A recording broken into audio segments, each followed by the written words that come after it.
할렐루야. 새벽기도 오신 성도님들을 주님의 이름으로 환영하고 축복합니다. 제가 잠시 기도하고 하나님 말씀 나누겠습니다.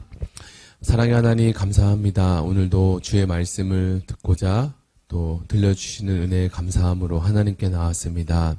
오늘 마가복음 말씀을 통하여서 하나님의 은혜를 덧입혀 주시고 그 은혜로 하루를 열어가는 귀한 시간 되게 하여 주시옵소서. 전하는 자와 듣는 자 동일하게 은혜를 허락하여 주실 줄 믿사오며 예수님의 이름으로 기도드립니다. 아멘. 제가 목이 조금 안 좋아서 좀 양해해 주시면 감사하겠습니다. 은혜 받으신 하나님 말씀은 신약성경 마가복음 9장 14절에서 29절까지 말씀입니다. 마가복음 9장 14절에서 29절 말씀으로 하나님의 나라는 능력에 있다라는 제목으로 하나님 말씀을 나누겠습니다. 제가 먼저 성경 봉독하겠습니다. 이에 그들이 제자들에게 와서 보니 큰 무리가 그들을 둘러싸고 서기관들이 그들과 더불어 변론하고 있더라. 온 무리가 곧 예수를 보고 매우 놀라며 달려와 문안하거늘 예수께서 물으시되 너희가 무엇을 그들과 변론하느냐. 무리 중에 하나가 대답하되 선생님, 말 못하게 하는 귀신 들린 내 아들을 선생님께 데려왔나이다. 귀신이 어디서든지 그를 잡으면 거꾸러져 거품을 흘리며 이를 갈며 그리고 파리에 지는지라. 내가 선생님의 제자들에게 내쫓아달라 하였으나 그들이 능히 하지 못하더나이다. 대답하여 이르시되 믿음이 없는 세대여, 내가 얼마나 너희와 함께 있으며 얼마나 너희에게 참으리요. 그를 내게로 데려오라 하시매 이에 데리고 오니 귀신이 예수를 보고 곧 그 아이로 시비격렬을 일으키게 하는지라. 그가 땅에 엎드려져 구르며 거품을 흘리더라. 예수께서 그 아버지에게 물으시되 언제부터 이렇게 되었느냐 하시니 이르되 어릴 때부터이다. 귀신이 그를 죽이려고 불과 물에 자주 던졌나이다. 그러나 무엇을 하실 수 있거든 우리를 불쌍히 여기사 도와주옵소서. 예수께서 이르시되 할 수 있거든이 무슨 말이냐. 믿는 자에게는 능히 하지 못할 일이 없느니라 하시니 곧 그 아이의 아버지가 소리를 질러 이르되 내가 믿나이다. 나의 믿음 없는 것을 도와주소서 하더라. 예수께서 무리가 달려와 모이는 것을 보시고 그 더러운 귀신을 꾸짖어 이르시되 말 못하고 못 듣는 귀신아, 내가 내게 명하노니 그 아이에게서 나오고 다시 그들에게 들어가지 말라 하시니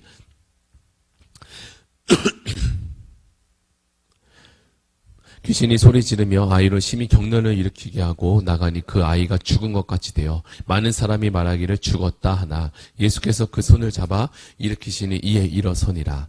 집에 들어가시면 제자들이 조용히 묻자오되 우리는 어찌하여 능히 그 귀신을 쫓아내지 못하였나이까. 이르시되 기도 외에 다른 것으로는 이런 종류가 나갈 수 없느니라 하시니라. 아멘. 신약시대에 들어오면서 예수님의 등장하심으로 서기관과 바리새인들은 긴장하고 있는 느낌을 지울 수가 없습니다. 예수께서 오시기 전까지는 이 서기관과 바리새인들 자신의 입지가 여러모로 인정을 받고 있었고 그 영향력도 대단했기 때문입니다. 그렇다고 우리가 이 서기관을 지금 무시하거나 또는 낮게 취급할 이유는 없습니다. 왜냐하면 그들은 어떤 사람이었을까요? 그 당시 서기관들은 율법을 가지고 연구하는 학자들이었습니다. 이들은 모두 정식적인 이 랍비 교육을 받은 사람이었고 신학 지식 또한 대단히 가지고 있던 사람들 중에 하나였습니다. 거기에 비해서 제자들은 예수님을 따라다니면서 하나님의 말씀을 그냥 어깨너머로 배우는 수준이었고 물론 기적도 체험했지만 체계적인 율법 지식을 가진 자들이 아니었습니다. 오히려 서기관들은 성경에 대한 지식이 방대하고 가득했지만 예수께서 나타나자 귀신 들린 자들과 병 고치는 일들이 생기곤 했는데요. 이들은 그러한 능력이 없었습니다. 그래서 사람들은 예수를 집중하기 시작했고 더 많이 모이고 예수님의 말씀을 더 귀 기울이며 소문이 사방팔방으로 퍼져나가고 있는 상황이었습니다. 서기관들은 예수의 이러한 기적과 같은 일들을 당연히 인정하고 싶지 않았고 오히려 예수를 향해서 귀신의 힘을 빌려 이러한 일을 버리고 있다라고 주장하기까지 했습니다. 마침 이럴 때 서기관들에게 너무나 좋은 기회가 하나 생겼습니다. 그것은 예수님이 베드로와 요한과 야고보를 데리고 어느 곳으로 잠시 떠난 거예요. 그곳에서는 이제 제자 9명만 남았는데 바로 그때였습니다. 어떤 아버지가 자기 아들이 귀신 들린 이 아이를 데리고 제자들에게 데리고 왔는데, 제자들이 이 아이를 고치지 못하고 땀을 뻘뻘 흘리면서 쩔쩔매고 있는 게 아니겠습니까? 이것을 보고 있는 서기관들은 이때다 싶어서 지금까지 쌓였던 자신의 분노와 그 다음에 이 맹공격을 이 제자들을 향해서 퍼붓기 시작했습니다. 너희와 예수가 귀신을 쫓아낸다고 했는데 처음부터 그것이 거짓이 아니었느냐? 왜 지난번에는 귀신을 쫓았지만 왜 이번에는 귀신을 쫓지 못하느냐? 너희 선생이 혹시 귀신이 들린 건 아니냐? 하던 이런저런 말로 온갖 비난을 다 쏟아내고 있었습니다. 제자들은 당연히 자신들이 귀신을 고칠 줄 알았던 것 같습니다. 지금까지 예수님께 배웠던 이 성경 지식과 기적을 본 것으로는 얼마든지 가능하리라고 생각했던 모양입니다. 그러나 제자들이 아무리 해도 귀신은 나가려고 하지 않고 오히려 점점 분위기는 안 좋아지고 제자들도 이제 서서히 지쳐만 갔습니다. 제자들이 처음부터 귀신을 못 쫓을 것을 알았더라면 그들은 이렇게 하지 않았을 겁니다. 지금 예수님께서 안 계시니 잠깐만 기다리고 계세요 라고 하며 예수님은 분명 제자들에게 이 귀신 쫓을 능력을 주셨고 제자들도 그렇게 믿었지만 자신들이 그 믿음대로 했지만 이렇게 귀신이 쫓아지지 않는 것을 그들은 이렇게 될 것이라고는 상상도 못했습니다. 귀신 들린 아들의 아버지는 예수의 제자들 정도라면 아들의 귀신 들림을 내어 쫓을 것이라고, 그렇게 쫓아줄 것이라고 믿었습니다. 그러나 제자들이 아무리 노력을 해도 아무런 효험이 일어나지가 않았습니다. 아이는 아버지가 볼 때 벙어리 귀신이 들려 말을 하지 못하는 것으로 보였습니다. 아이는 이제 말만 못하는 것이 아니라 듣지도 못했는데요. 그러니까 아버지와 아들 사이에 의사소통이 전혀 되지 않고 얼마나 이 가정이 답답하고 어려웠을까요? 아버지는 이 아이를 보면서 날마다 노심초사했을 것이 분명했습니다. 그런데 이 아이의 상태는 거기서 끝나는 것이 아니었습니다. 그 아이는 갑자기 귀신이 들려서 가끔 발작하는 일도 있었고요. 물론 거품을 입에 물기도 했습니다. 이 세 가지 증상, 말도 못하고 귀도 안 들리고 거품을 물고 이렇게 발작하는 일, 이 세 가지 증상 중에 한 가지 증상만 있어도 매우 심각한 상황인데 이 아이에게는 이 세 가지가 있는 총체적인 난국의 아픔을 가진 상황이었어요. 아마도 아이에게 귀신이 들리면서 이런저런 병들이 연속적으로 나타나기 시작했을 것입니다. 앞에서 설명한 것처럼 아이 속에 있는 귀신은 제자들이 감당할 수 있는 것보다 훨씬 더 강한 힘을 가진 것이 분명했습니다. 제자들은 자신들이 가진 평소 실력으로는 이 귀신들을 내어 쫓을 엄두도 지금 못 내고 있었어요. 이처럼 우리 주변에도 여러모로 알게 모르게 어려움에 처해 있는 성도가 있을 때가 있습니다. 경제적인 어려움과 정서적인 어려움, 또 영적으로 그 다음에 신체적인 어려움까지 동시에 일어난 경우도 있습니다. 이런 복합적인 문제가 한꺼번에 찾아오게 되면 이 아이와 그리고 이 아이의 아버지처럼 너무나 당황하게 되고 고칠 방법도 찾지 못하게 되면 낙심하게 됩니다.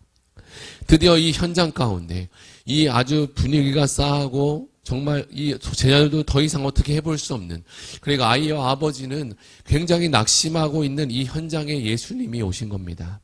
예수님은 이러한 문제의 핵심을 정확히 간파하시며 믿음이 없는 세대라고 하며 책망하십니다.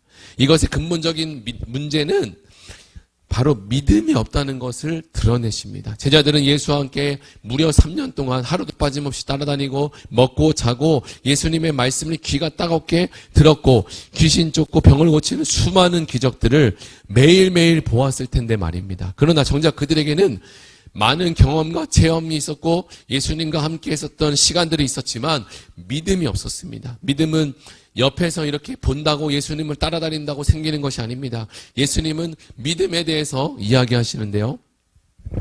먼저 귀신 들린 아버지에게 말씀합니다. 아이가 언제부터 이런 일이 생겼습니까? 할 수 있거든이 무슨 말이냐? 믿는 자에게는 능치 못하심이 없다라고 얘기하십니다. 예수님은 이 아이의 병만 고치는 것으로 끝내고 싶지 않으셨습니다. 예수님은 그 가정에 병도 고침과 동시에 믿음이 있기를 원하셨습니다.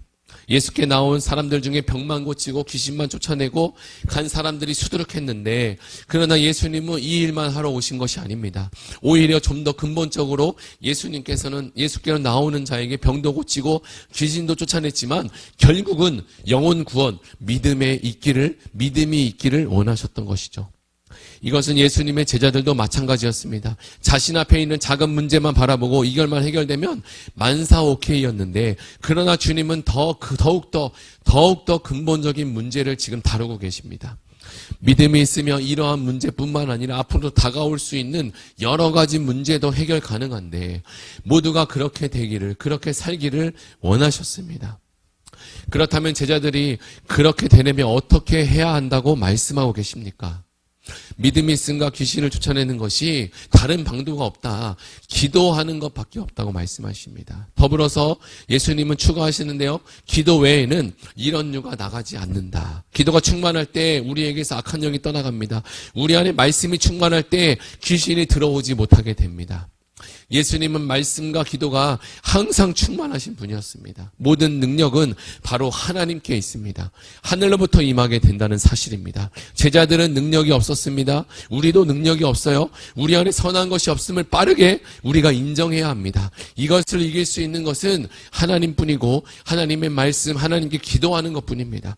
기도 외에는 이런 유가 나갈 수 없다고 하셨는데, 여기서 이런 유라는 것은 이와 비슷한 모든 것을 가리킵니다. 이것은 바로 사탄이 우리에게 주는 수많은 시험들을 말하는데요. 이런 점에서 우리 교회는 주일 예배 전에 45분 기도회를 합니다. 이 시간은 매우 귀한 시간입니다. 홀로 기도하면 기도의 능력도 힘도 약하고 또 오래 계속적으로 기도할 수 없습니다. 그리고 우리가 함께 배웠던 풍성한 삶의 기초라는 교재에서 배운 것처럼 하루에 3번씩 나누어서 10분씩 또는 20분씩 아침, 점심, 저녁으로 기도해야 합니다. 그럴 때 하나님의 능력을 우리는 경험하게 됩니다. 물론 그렇다고 기도만 해서 되냐? 기도만 해서는 안 됩니다. 기도와 말씀이 충만할 때 악한 영은 꼼짝하지 못하고 떠나가게 됩니다. 이러한 기적의 일들이 의왕 우리 교회 모든 성도들에게 있으시기를 예수님의 이름으로 축원합니다. 우리 이 시간 다 같이 들은 말씀을 붙잡고 함께 기도하기를 원합니다. 하나님, 악한 자가 만지지도 못하게 하시고 가정과 사업과 직장과 자녀 위에 우리 인생의 문제, 가정의 문제, 직장의 문제, 사업의 문제, 건강의 문제, 질병의 문제, 하나님의 선하심이 충만하게 해달라고 우리 다 같이 들은 말씀을 붙잡고 함께 기도하겠습니다. 하나님 아버지 감사합니다. 오늘 마감 말씀 통하여서 우리에게 말씀하셨습니다. 기도 외에는 이런 유가 나갈 수 없다고 말씀하신 주님, 우리가 기도에 힘을 쓰게 도와주시고 말씀 읽는 것을, 말씀을 묵상하는 일에 힘쓰게 하여 주시옵소서. 교회에서 이루어진 공동체 성경 읽기도 열심을 다해서 우리가 훈련하게 도와주시고 말씀을 붙잡고 기도를 붙잡고 하나님께 나아가게 도와주시고 우리 속에 있는 인생의 문제, 가정의 문제, 직장의 문제, 사업의 문제, 질병의 문제, 모든 문제를 예수 그리스도의 십자가에서 해결하신 주님, 우리가 그 주님의 말씀과 능력을 의지해서 이 시간에 기도하오니 주님 역사해 주시옵소서. 우리 두 번째로 기도할 텐데요. 나라와 민족을 위해서 기도하시고 그리고 가지고 오신 개인 기도 제물을 가지고 우리 다 같이 기도하시겠습니다.